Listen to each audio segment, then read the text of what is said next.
আজকে আমাদের যেটা আলোচনার বিষয় সেটা হচ্ছে তোমাদের একাদশ শ্রেণীর সেমিস্টার ওয়ানে একটি কবিতা আছে আপন ওয়েস্টমিনস্টার ব্রিজ।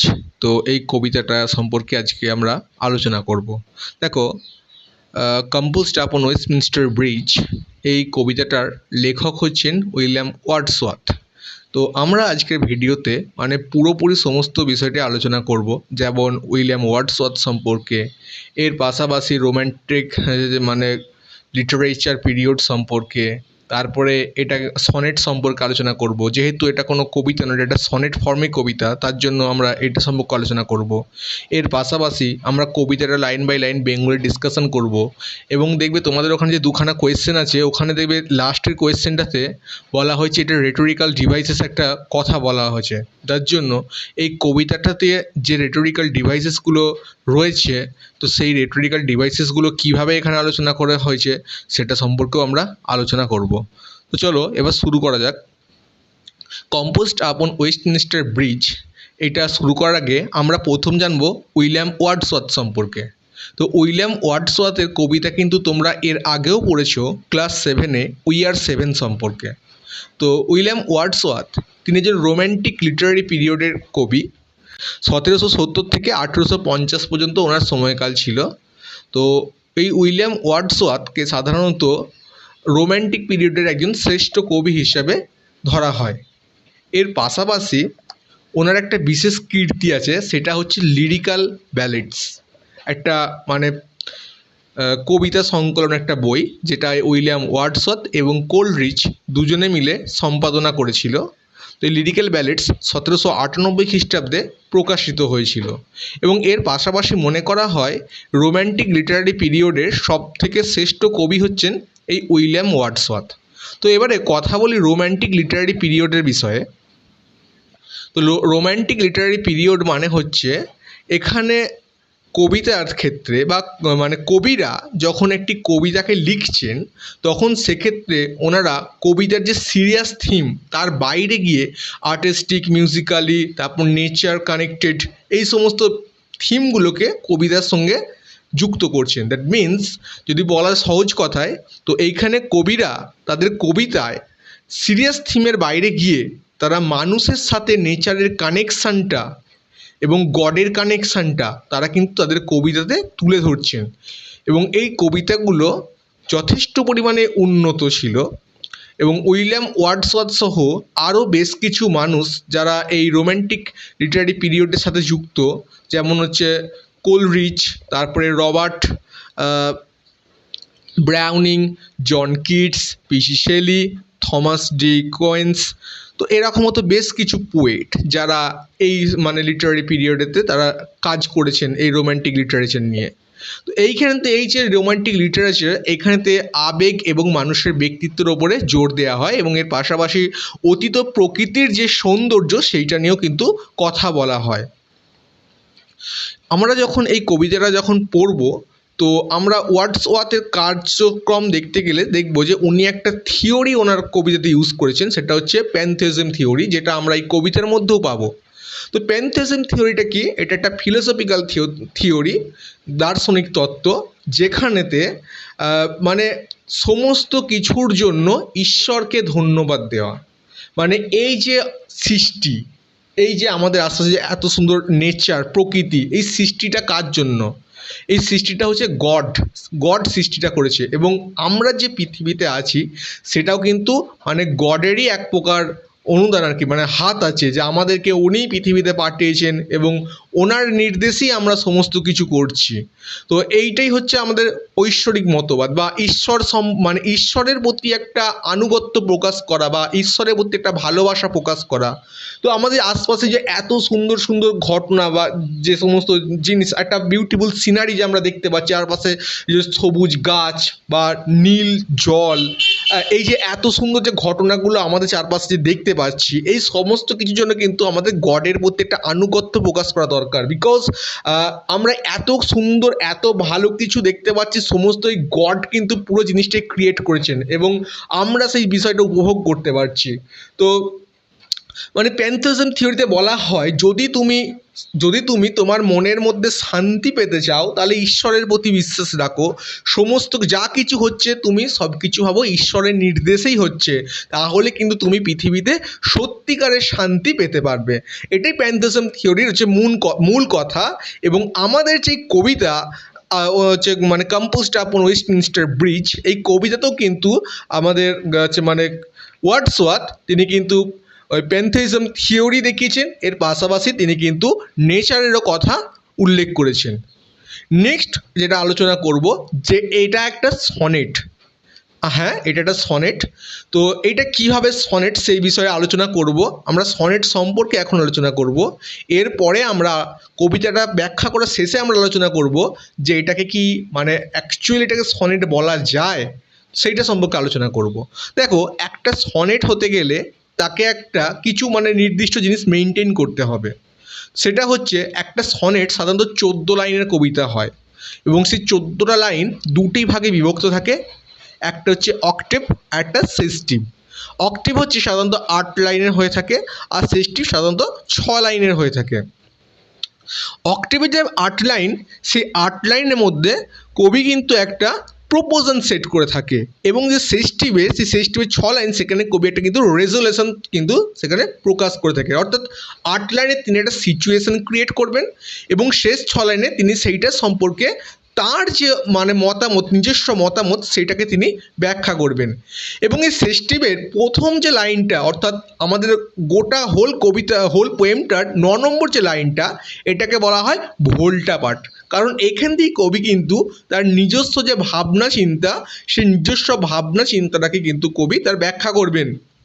এবং এক্ষেত্রে বলে রাখি, সনেটের কিন্তু অনেক রকম ভাগ আছে, তবে মেনলি সনেটকে দুটো ভাগে ভাগ করা হয়। একটা হচ্ছে পেট্রেসিয়ান সনেট আর একটা হচ্ছে শেক্সপিয়ারিয়ান সনেট। তো পেট্রিক সনেট যেটা হয় সেটা সাধারণত দুটো ভাগ থাকে, একটা হচ্ছে অক্টাভ আর একটা সেস্টিভ, যেটা বললাম 8 আর 6 লাইনের। আর শেক্সপিয়ারিয়ান সনেটের 4টে ভাগ হয়ে থাকে, 4 করে 3টে মানে 4 লাইন করে 3টে ভাগ থাকে এবং শেষে 2 লাইনের একটা ভাগ থাকে। তো যখন শেক্সপিয়ারিয়ান সনেট, যখন সনেট 18টা shall I compare thee to a summer day, ওটা পড়ার সময় আমরা শেক্সপিয়ারিয়ান সনেট সম্পর্কে যথেষ্ট পরিমাণে আলোচনা করব। তো এখন আমরা পেট্রিসিয়ান সনেট সম্পর্কে আলোচনা করি। তো এটা একটা ইটালিয়ান সনেট ফর্ম, যেটাতে অনেক সনেটই লেখা হয়েছে এবং ওয়ার্ডসওয়ার্থের এই কবিতাটাকেও আমরা এই সনেটেই সাধারণত দেখতে পাই লেখা হয়েছে। কারণ কবিতাটার দিকে যখন তাকাবে তখন দেখবে কবিতাটা দুটো স্ট্যান্ডারে বিভক্ত, যেখানে প্রথমে 8 লাইন এবং তারপরে 6 লাইনে ভাগ করা হয়েছে। এবং এই সনেটটার পুরো একটা মানে একটা সাবজেক্টিভ একটা আছে, একটা স্ট্রং সাবজেক্টিভ আছে। তো সেই স্ট্রং সাবজেক্টিভটা সম্পর্কে আমরা শেষে যখন এই মানে সনেটটাকে আমরা কম্পেয়ার করব, এই কবিতাটাকে আমরা কম্পেয়ার করব অ্যাজ এ সনেট হিসাবে, তখন কিন্তু এই পুরো বিষয়গুলো আমরা আবার পুনরায় আলোচনা করব। তো তাহলে আমরা যেটা দেখলাম যে একটা সনেট হতে গেলে তার সাধারণত দুটো স্ট্যাঞ্জা থাকবে, একটা অক্টাভ একটা সেস্টিভ। অক্টাভে 8টা লাইন থাকবে, সেস্টিভে 6টা লাইন থাকবে। অক্টাভে একটা প্রপোজিশন থাকবে, সেস্টিভে একটা রেজুলেশন থাকবে। অক্টাভের প্রথম 9 নম্বর লাইনটা হবে ভোল্টা পার্ট। আচ্ছা, আর যেটা থাকবে একটা রাইম স্কিম থাকবে এবং সেই রাইম স্কিমটা কিন্তু পুরো সনেটটাকে মেনটেন করবে এবং এর সঙ্গে সঙ্গে একটা কিন্তু মিটার থাকবে এবং বেশিরভাগ সনেটের ক্ষেত্রে কিন্তু আয়াম্বিক পেন্টামিটার ব্যবহার করা হয়েছে, এরপরে ব্যবহার করা হয়। তো এই ছিল সনেট সম্পর্কে। এরপর আমরা আলোচনা করব এই যে কবিতাটা, এই কবিতার ব্যাকগ্রাউন্ড হিসেবে, অর্থাৎ কেন এই কবিতাটা লিখলো বা এই কবিতার বিষয়বস্তুটাই কী ছিল সেটা সম্পর্কে আমরা আলোচনা করব। দেখো, 1802 খ্রিস্টাব্দের 3রা সেপ্টেম্বর উইলিয়াম ওয়ার্ডসওয়ার্থ তার বোন ডরোথি ওয়ার্ডসওয়ার্থকে নিয়ে তিনি ফ্রান্সের উদ্দেশ্যে যাত্রা করেছিলেন। তো ফ্রান্স তখন সেই সময় যাওয়ার একটা মানে সড়ক পথে যেতে হতো। তো ফ্রান্সে যাবার জন্য ডোভার নামক একটা জায়গা ছিল, যেখানে গিয়ে কিন্তু গাড়ি পাল্টাতে হতো।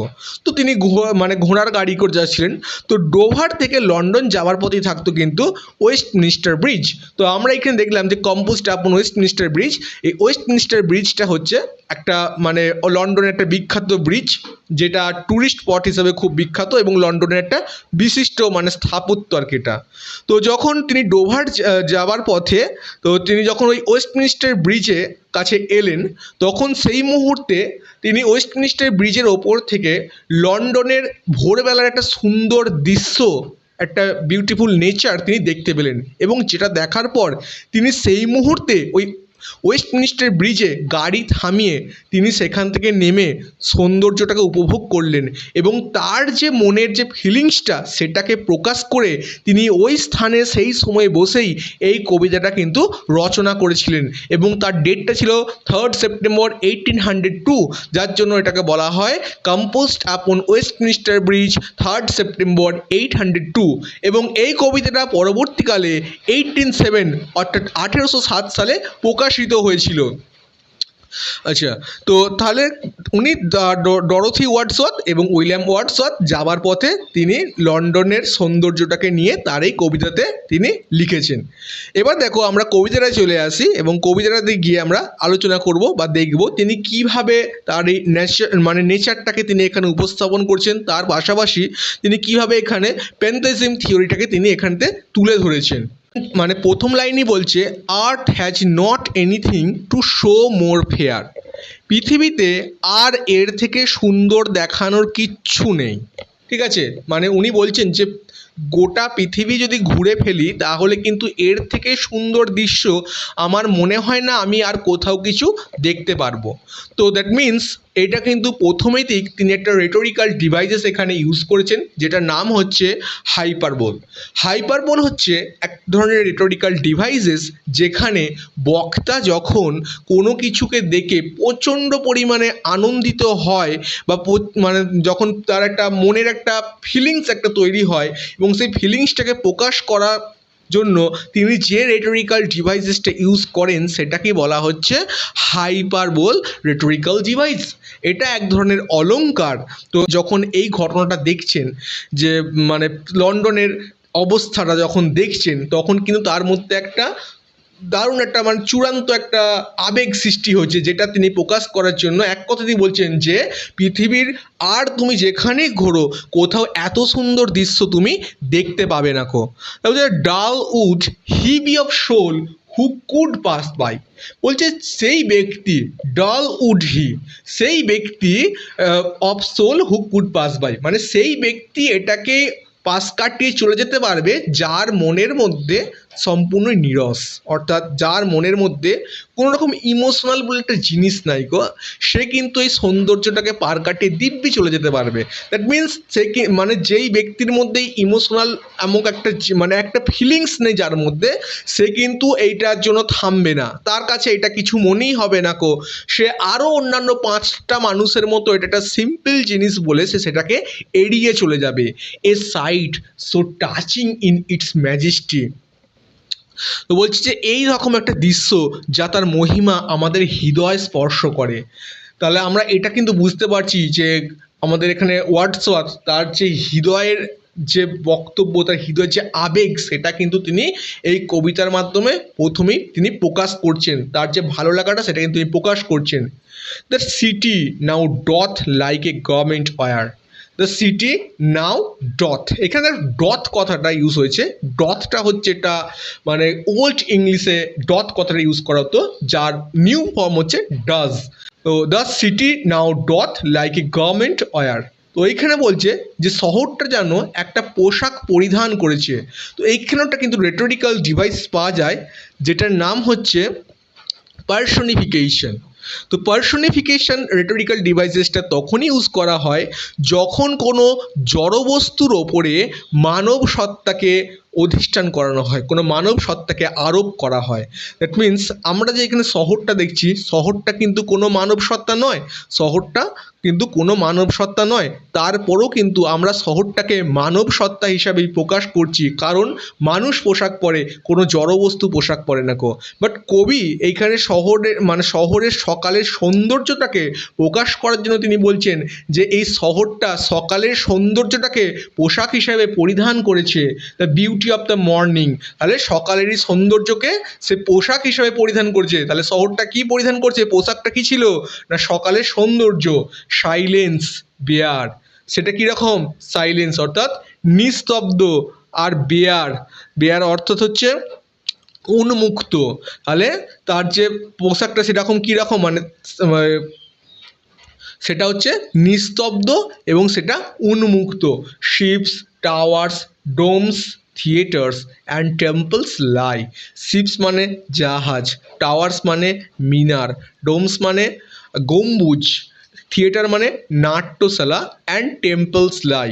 এবং টেম্পলস কথাটার অর্থ হচ্ছে মন্দির, আর লাই মানে শুয়ে থাকা। তো এখানে দেখো টেম্পলস মানে হচ্ছে আমরা সাধারণত জানি যে মন্দির, বাট এখানে আমাদের ব্যাপারটা একটু বুঝতে হবে, যেহেতু এটা লন্ডনে কথা বলা হচ্ছে, ওখানে কিন্তু হিন্দুইজম নয়, ওখানে ক্রিশ্চিয়ানিটি আছে, যার জন্য আমরা এখানে টেম্পল কথাটাকে কিন্তু চার্চ হিসাবে বলতে পারি। ঠিক আছে, এখানে টেম্পলস মানে কিন্তু চার্চের কথা বলা হয়েছে। তো উনি বলছেন সকালের সৌন্দর্যতে এই সমস্ত জাহাজ, মিনার, গম্বুজ, নাট্যশালা, চার্চগুলো সবাই শুয়ে আছে। কোথায় শুয়ে আছে? Open আনটু the field and to the sky. তাহলে বলছে উন্মুক্ত মাঠের এবং আকাশের নিচে। এখানে একটু খেয়াল করো, আনটু একটা মানে প্রিপোজিশন হিসেবে ইউজ করা হয়েছে। এই আনটুটা হচ্ছে এক ধরনের আর্কেটিক ওয়ার্ডস, যেটা বর্তমানে ইংলিশ ওয়ার্ডে ব্যবহার করা হয় না কো। তো এটা টু প্রিপোজিশন হিসাবে ইউজ করা হয়ে থাকে, এবং এই আনটু কথাটা কিন্তু হচ্ছে ইংরেজিতে খুব একটা ইউজ করা হয় না। All bright and glittering in the smokeless air. তাহলে বলছি কি না, পুরো শহরটা অত্যন্ত উজ্জ্বল এবং ঝকমক করছে ধোঁয়াবিহীন বাতাস। তো যেহেতু ভোরের বেলা, তো তখন হচ্ছে মানে কলকারখানা চলছে না কো, সমস্তটাই শান্ত, কারণ এখনও মানে মানব জীবনের তখন হচ্ছে ব্যস্ততা শুরু হয়নি কো। তো সমস্তটাই শান্ত, কলকারখানা চলছে না, তার জন্য কী হচ্ছে, তার জন্য শহরের বাতাসটা মানে অ্যাটমসফিয়ারটা পুরোপুরি ক্লিয়ার, এবং সেখানেতে একটা স্মোকলেস এয়ার দেখা যাচ্ছে, ধোঁয়াবিহীন বাতাস দেখা যাচ্ছে, কারণ বাতাসে সেই মুহূর্তে কলকারখানার ধোঁয়া কিন্তু নাই, তার জন্য কারণে একটা মানে স্মোকলেস এয়ার দেখা যাচ্ছে, এবং সেখানে যে মানে অ্যাটমসফিয়ারটা সেটা একেবারে ব্রাইট এবং গ্লিটারিং, ঝকমক করছে এবং উজ্জ্বল হয়ে আছে। Never did sun more beautiful steep. তো এর আগে সূর্য এত সুন্দরভাবে প্লাবিত করেনি কো। তো never did sun more beautiful steep. তো এর আগে সূর্য কখনো এত সুন্দরভাবে প্লাবিত করেনি in his past splendours valley, rock or hill. অর্থাৎ তার যে প্রথম সূর্যের যে প্রথম আলো, সেটা কখনো এত সুন্দরভাবে কোনো উপত্যকাকে বা কোনো পাথরকে বা কোনো পাহাড়কে এত সুন্দরভাবে কখনো প্লাবিত করেনি।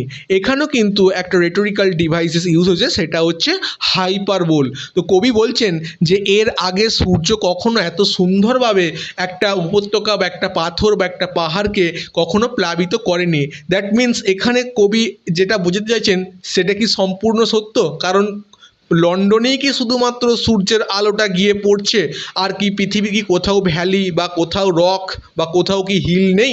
আছে তো, বাট কবির দৃষ্টিতে মনে হচ্ছে যেন এইটাই প্রথমবার বা এই দিনটাই প্রথম দিন যখন সূর্য যেন তার সমস্ত সৌন্দর্যটা দিয়ে যেন এটাকে প্লাবিত করে তুলেছে।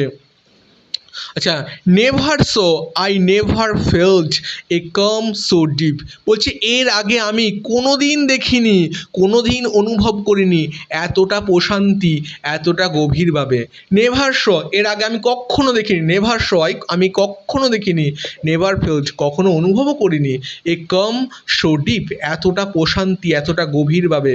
তো কবি বলছেন তিনি যে এই যে এইটা দেখতে পাচ্ছেন, তার যে মানে এত ভালোভাবে তিনি কখনো প্রাকৃতিক সৌন্দর্যটাকে তিনি কিন্তু অনুভব করেননি কো, তিনি কখনো বোঝেইনি কো যে এত ভালোভাবে যে এরকম একটা সুন্দর দিন হতে পারে। The river glideth at his own sweet will. The river, তো এইখানে দ্য রিভার বলতে আমরা জানি যে লন্ডন শহরটা টেমস নদীর তীরে অবস্থিত, এবং লন্ডন শহরের কাছ দিয়ে যে নদীটা বয়ে গেছে সেটা টেমস নদী, ইংল্যান্ডের একটা খুব মানে পপুলার একটা নদী। তো সেই টেমস নদীর কথা এখানে বলা হয়েছে। তো টেমস নদী সম্পর্কে কী বলছে? The river glideth at his own sweet will.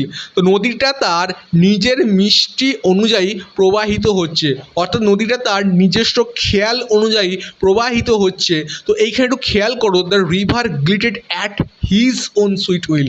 এখানে হিজ কথাটা ইউজ করা হয়েছে, দ্যাট মিনস এখানে কিন্তু পার্সনিফিকেশন ইউজ করা হয়েছে। কারণ আমরা জানি হিজ কথাটাকে কোনো ব্যক্তিকে বোঝাবার ক্ষেত্রে, পুরুষ ব্যক্তিকে বোঝাবার ক্ষেত্রে কিন্তু হিজ কথাটা ইউজ করা হয়ে থাকে, এবং এটা একটা প্রোনাউন। তো এইখানেও কিন্তু কবির মধ্যেও কবি মানে কবি এখানে নদীর মধ্যেও কিন্তু তিনি একটি মানে পুরুষকে তিনি কল্পনা করছেন, যার জন্য তিনি এখানে রেটোরিক্যাল ডিভাইসেস পার্সনিফিকেশনটাকে ইউজ করা হয়েছে। Dear God, the very houses seem asleep, বলছে হে ঈশ্বর, প্রতিটা বাড়ি ঘুমন্ত। তো এইখানে প্রতিটা বাড়ি ঘুমন্ত, দ্যাট মিন্স এখানে বাড়ির মানুষজনেরা কিন্তু ঘুমিয়ে আছে, বাড়িগুলো ঘুমিয়ে নাই গো, অর্থাৎ বাড়ির ভিতরে বসবাসকারী মানুষেরা কিন্তু ঘুমিয়ে আছে। তো কবি বলছেন ঈশ্বরকে যে হে ঈশ্বর, এই বাড়িগুলো সব ঘুমিয়ে আছে, and all that mighty heart is lying still, এবং এই পরিপ্রেক্ষিতে এই বিশাল হৃদয়টি শুয়ে আছে। অর্থাৎ এখানে কিন্তু বিশাল হৃদয় বলতে এখানে কিন্তু আমাদের হচ্ছে মানে কবি ওয়ার্ডসওয়ার্থ এখানে লন্ডন শহরের কথা বলেছেন। এবার দেখো, আমি বলেছিলাম যে তিনি তার কবিতার মাধ্যমে নেচারকে আর প্যানথেইজম থিওরিকে তিনি কিন্তু তার এই কবিতাতে ইউজ করেছে। তো সেইটা কীভাবে করেছে? তো দেখো, আমরা যখন কবিতাটা আলোচনা করলাম সেখানে আমরা প্রতিটা ক্ষেত্রে দেখেছি কবি তিনি প্রকৃতিকে মানে তার হচ্ছে আবেগ দিয়ে, তিনি সম্পূর্ণ আবেগ দিয়ে, ইমোশন দিয়ে তিনি কিন্তু তিনি ব্যাখ্যা করেছেন। এবং সেক্ষেত্রে বেশ কিছু জায়গায় তিনি মানে আমরা দেখলাম আলোচনা করার সময় যে তিনি মানে প্রকৃতির মধ্যে তিনি মানুষকে আর কি তিনি নিয়ে এসছেন এবং মানুষকে ব্যবহার করছেন তিনি। এবং এর পাশাপাশি তিনি একটা যে নেচারের যে একটা সুন্দর একটা বিউটিফুল একটা সিকোয়েন্স তিনি কিন্তু তুলে ধরেছেন তার কবিতাতে। এবং দ্বিতীয়ত তিনি যে প্যানথেইজম থিওরি কথা বলা হচ্ছে, তো তিনি দেখো এখানে ঈশ্বরকে সর্বশেষে কিন্তু ধন্যবাদ দিচ্ছেন তাকে এইভাবে মানে এত সুন্দর একটা তাকে মানে দৃশ্য তাকে দেখার সুযোগ করে দেবার জন্য। হয়তো যদি তিনি কখনো এই ভোরের বেলাতে যদি তিনি ফ্রান্স যাবার জন্য তিনি এই ওয়েস্টমিনিস্টার ব্রিজের কাছে না আসতেন, তাহলে হয়তো তার কাছে এই পুরো বিষয়টাই অজানা থেকে যেত। হয়তো তার কাছে জানাই হতো না যে এত সুন্দর দৃশ্য হয় বা প্রকৃতির মাঝখানে এত সুন্দর ঘটনা দেখা সম্ভব। এটা কেবলমাত্র সম্ভব হয়েছে তার এইরকম একটা মানে সাডেন একটা যাওয়ার মানে যাতায়াতের জন্য, বা সাডেন একটা তার বা ভ্রমণের জন্য তিনি কিন্তু এটা পসিবল হয়েছে। এবং এই সমস্তটার জন্য তিনি কিন্তু ঈশ্বরকে ধন্যবাদ দিচ্ছেন। এর পাশাপাশি তিনি নেচারালি যেটা রিপ্রেজেন্ট করছেন, দেখো এইখানে লাস্ট লাইনটাতে বলছে and all the mighty heart of lying still, এইখানটা একটা লাইন, আর এইখানে একটা লাইন আছে যেখানেতে ships, towers, domes, theatre and temples lie open unto the field and to the sky। তো এই জায়গাগুলো একটু যদি ভালো করে লক্ষ্য করো, দেখো এইখানে বলছে যে প্রথম বলছে যে এই জাহাজ, তারপরে মিনার, গম্বুজ, এগুলো সমস্ত কিছু শুয়ে আছে কোথায় না উন্মুক্ত মাঠ এবং আকাশের নিচে। তো এইখানে কিন্তু একটা প্রকৃতির প্রতি তার একটা টান বা একটা ভালোবাসা সেটাও কিন্তু প্রকাশ পাচ্ছে। এবং এর পাশাপাশি লন্ডন শহরের শেষ লাইনে যেটা বলছেন যে লন্ডন শহরটা যেটা তার হৃদয় নিয়ে এখানেতে শুয়ে আছে, এটাও কিন্তু একটা প্রকৃতির প্রতি তার একটা রিফ্লেকশন একটা বেরিয়ে আসছে।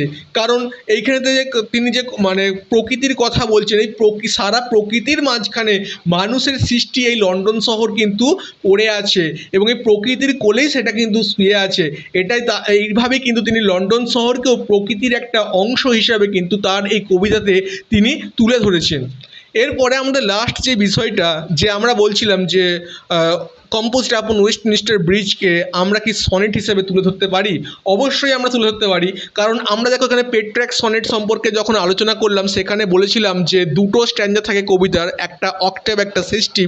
তো আমাদের এই কবিতাটা দেখো একটু যদি ভালো করে খেয়াল করো তোমরা দেখবে টোটাল 14টা লাইন আছে এবং যার প্রথম 8টা লাইন এবং 6টা লাইন দুটো পার্টে কিন্তু বিভক্ত করা হয়েছে।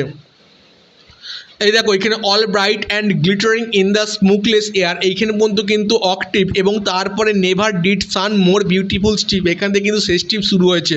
এবং এই never did sun more beautiful steep এটা কিন্তু একটা ভোল্টা পার্ট, যেটা বলেছিলাম যে সেস্টিভ লাইনের ফার্স্ট লাইনটা ভোল্টা পার্ট হিসাবে, এইখানে কিন্তু এটা ভোল্টা পার্ট হিসাবে কিন্তু মানে তৈরি এখানে লেখা হয়েছে।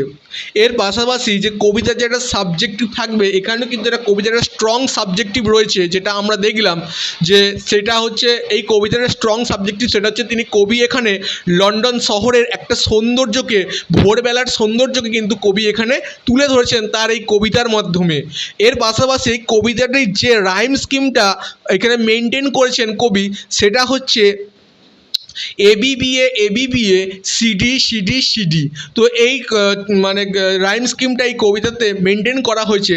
পাশাপাশি এই কবিতাটি একটি পেন্টেসেন সনেট বা ইটালিয়ান সনেট হিসাবে উপযুক্ত। তো এই ছিল আমাদের আজকের আলোচনা আপন ওয়েস্টমিনিস্টার ব্রিজ। তো আশা করব কবিতাটা খুবই সহজ লেগেছে এবং একটু ভালো করে পড়ো। তোমাদের এখান থেকে যা যা শর্ট কোয়েশ্চেন আসবে এই আলোচনার মধ্যে থেকেই তোমরা পেয়ে যাবে। জাস্ট একটু কোয়েশ্চেনটা ভালো করে বুঝে পড়ো, তাহলে কিন্তু দেখবে উত্তর তোমরা নিজে থেকেই করতে পারছো।